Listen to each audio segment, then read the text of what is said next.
With so many horse racing tracks across Australia, it's easy to forget the differences between tracks because certain tracks will favor certain horses. And when you're betting, you want to put your money on the horses that are going to be suited by the track and they're going to be favored by that. So in this video, I'm going to show you one key element that you should always look out for. But before I go into that, let's go back and review last week's racing rundown. Currently, we're going into week 3 of 2026 and we're at 20.7 units profit towards the 100 unit member profit guarantee for 2026, but we'll obviously go way beyond that. We ended 2025 on 353 units profit, which is $17,650 for $50 bettors. Now, last week, if you caught the video, the horse that we highlighted was Shiki at the Gold Coast in race number 2. It was about $3.50, $3.60 chance, and the lesson from last week's video was looking at how you can take 2-year-old horses that have had 1 or 2 starts and predict how they're going to perform in their following start, whether they're going to improve and go to another level, whether they're going to hold their current last start performance, or whether they're going to regress. You go back and watch last week's video, I'll put it in the playlist. You can see why I ended up being against the market favorite. It was around a $2.50 to $2.70 chance.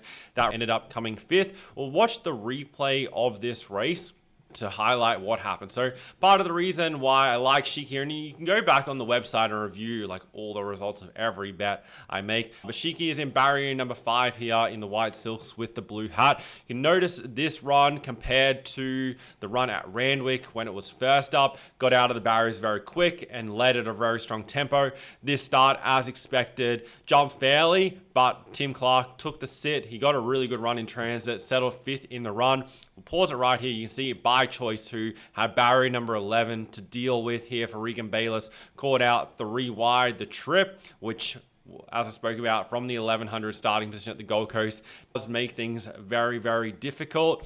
And from there, it had to improve dramatically, which off its last start performance didn't really have the setup to be able to do that. As they swing up here around towards the bend, Double Cool, who runs second for James McDonald, is in the green and yellow silks there on the fence, getting a good run. That was one of the other runners I highlighted with the significant jockey change, but that was a lesson for a different day. He will just focus on the 2-year-old, but Shiki around the outside, and then quickly in those few strides there, puts the field away. Double Cool is a very good run because it was held up for a few key strides there as it got across heels.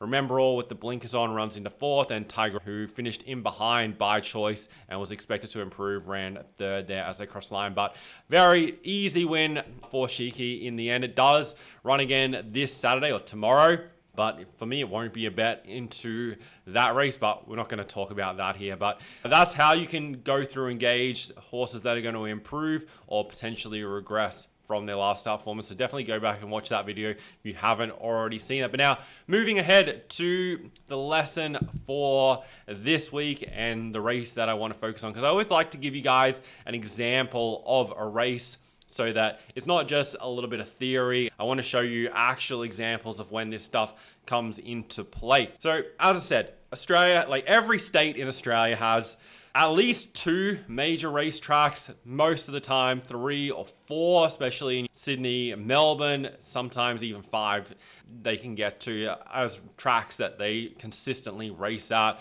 And majority of horses that go around in metro races will potentially find those tracks at different times, unless the trainer opts to kind of keep them to 1 or 2 tracks that they're going to be most suited at. And the reason that they would elect to do that is because some horses are going to be suited by tracks that have big, long home straights that allows them to wind up, build momentum, and get that time to run on, whereas other horses are going to be suited by short straights or tight turning tracks where they can show a quick burst of acceleration. Maybe they only can sprint for 100, 150, 200 meters at best, and they're not going to be suited by a long straight home run. And so trainers can then keep those horses to the tracks that they're going to be favored by that. And when you're betting, you don't want to be backing horses that are running around a tight turning track where they're horses that can't really handle a tight turn. They can't accelerate getting around a turn. There's some horses that you'll see in races where as they come around the bend, they quickly extend and put 2 or 3 lengths on the field, whilst other runners are under pressure and battling, trying to get around the bend because they can't accelerate in that same circumstance. And then vice versa, like on a big track with that time to wind up, that's where those other horses come into their best performances. So you really want to keep this in mind. And obviously with horse racing, there's a lot of different factors, and with these videos, I'm trying to simplify it for you and keep each video to one point. But remember, it's about finding the horse that's going to be best suited in that race. And if there are multiple runners, like 3 or 4 runners that are suited, it's probably a non-betting race. That's kind of one of the rules that I have for myself. But when you're looking for runners that are best suited, these are some of the factors that I like to make sure that I consider when researching and analyzing horses. So the race that I want to look at for you guys this week is Murray Bridge. It's race number 2. It's over 1,200 meters. The track there is currently rated a good 4. It's just a 7-horse field at this stage. There hasn't been any scratchings to come out of it. And the horse that I want to highlight here based off the track is number 5, Angel Talk. So I'm using Sportsbet here because if you don't know, they have a new feature where it makes it very easy to watch race replays and go back through and see how horses performed. But the reason Angel Talk is a key runner here is it gets back to Murray Bridge. You'll notice here the track stats, 6 starts, 4 wins at this track, and it's only had 15 career starts for 4 wins overall. That means all 4 of its career wins have come at Murray Bridge. It's had 9 starts elsewhere at other tracks and hasn't won any of those races. Last start ran second at Gawler. The start prior won at Murray Bridge. Now, when you look at it and you see 4 wins from 6 at the track, you can go back through and see those performances. So if we go to the run 2 back, this was a very dominant win here. It's in the navy silks with the white hat. I'm going to skip this through because it's a pretty easy win right down the middle of the track. So you can see big long straight at Murray Bridge obviously suits this horse, and Gawler, where it ran at last start, very much the opposite. And I'm going to come back to that Gawler run in a second. But when you look at horses' stats at the track, there are a lot of factors that you need to weigh into this. Is what was the class of race that it was running against? What were the conditions on the day? It might have a bad record at the track, but the times that it raced there, it was on a wet track, but it performs best on a good track. So you need all the different things to match up, obviously. But this is a really important one to highlight with Angel Talk getting back to Murray Bridge, because we bring up its overall runs there. So you see it won its last race there. It also won the one first up this preparation over the 1100 there. And then we go back to these 2 runs last preparation. They were in May and June last year, where it ran 5th and 5th in the 2 starts. So these were the 2 races where it was defeated at Murray Bridge. This one here on the 14th of June was caught wide off the track, covering extra ground, and only beaten 1.7 lengths, but had to cover a lot of extra ground around the turn. So potentially unsuited from that perspective. And then this run on the 24th of May, here was somewhat back in the field. You can see settled 8th and 9th in the run, so it was 9th at the 400. Caitlin Tootle had to spend a fair bit of the home straight, and at Murray Bridge, it's quite a long one, so it's not absolutely the end of the world, but did have to spend a long time going out to the right, going across heels, sideways in the home straight, which costed a lot of ground and opportunity to definitely have the chance of winning this race, or at least finishing closer than the 2.8 length margin. So not only do we have a horse here that gets back to the track where it's won 4 of 6, there were excuses in both of the defeats at the track. It was wide and held up in the other 2. So I really like it from that perspective. Also, it ran second last start at Gawler, which when it sat outside the leader, and the leader in that was Santastico in the pink silks there. You'll notice here as they come into the home straight, wants to lay out to the right and then bumps here with Angel Talk. The winner of the race, Tap In for Par, who was first up into this off no trials.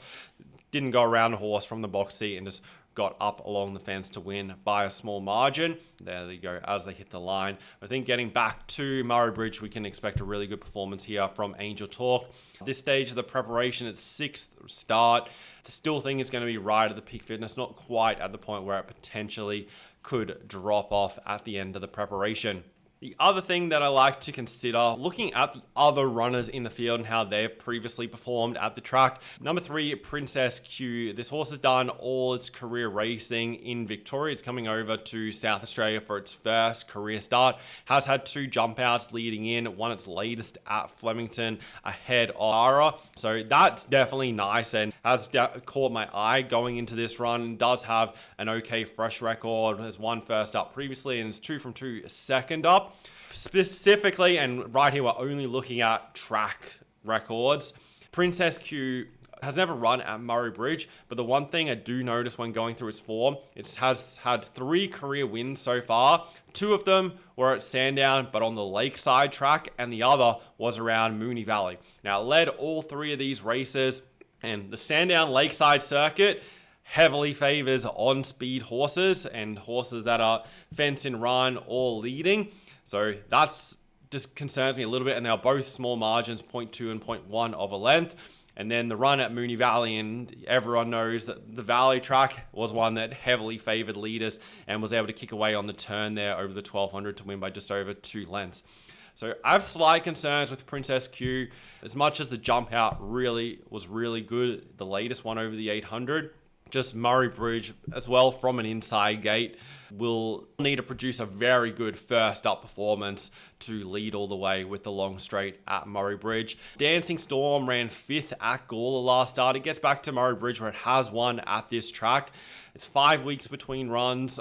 Dancing Storm did finish behind the Stalker in that race last start. The Stalker leading all the way. Dancing Storm was a little bit wide, which isn't ideal around Gawler, so you can weigh that in. The Stalker definitely the more advantage of those 2. I do think the market for those 2 ones is about right. So when you're going through analyzing the tracks, that's what I really wanted to highlight in this video. Angel Talk, 4 from 6 at the track, excuses in the 2 defeats, whereas Princess Q, the other runner that's around the same price in the market, is having its first run at the track, and it's a track that doesn't generally favor horses that are leading, and now needs to do it this way first up. So that gives you some insight there onto race number 2 at Murray Bridge. I'm going to keep this series going. Hopefully you're enjoying it. Hopefully you're getting some insights from it that's going to help you with analyzing your races. These are all just elements of the things that I look for when researching each race for Wednesdays and Saturdays. If you want to follow all my selections,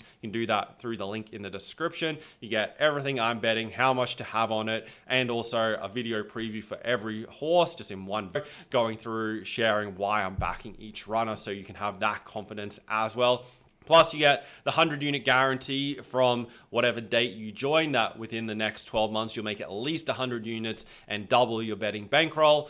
But most of the time, you'll achieve that in the first 2 or 3 months, and then you'll do way more than that over the year. You can see on the website, keep the results off every week's results, every month's results, and the result of every single race. And so you can go through it anytime and look at that, keep track of it for yourself. I'll put the link to that one in the description as well. Hope you guys have a great weekend. Good luck with your bets on the racing.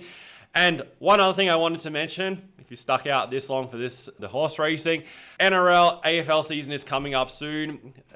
The last 4 to 6 weeks, I've been working intensely on the 2026 edition of the NRL betting guide. If you remember last year, it was about 500 pages going through all the stats and everything you need to know to prepare for betting on the NRL season.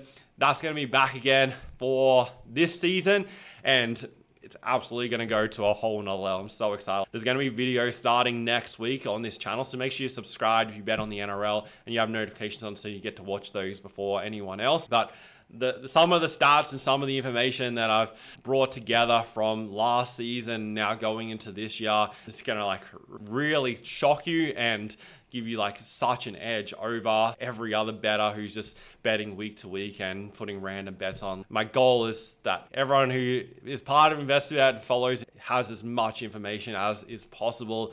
There's lots of new sections going in. There's already a lot last year, but there's a lot of new sections breaking down referees, how referees impact the scoring of games, which referees favor home teams or favorites or underdogs, how teams perform in certain situations like like when they won last week or lost last week, how they go in first halves based off that factor. Does their defense go to another level? Or if they won last week, does their defense drop off? It's all very specific for every single team. So I'm super excited to put it out. Early February, you'll have access to the entire NRL betting guide for the 2026 season as well. So definitely stay tuned for that. And I'll see you guys in the next video.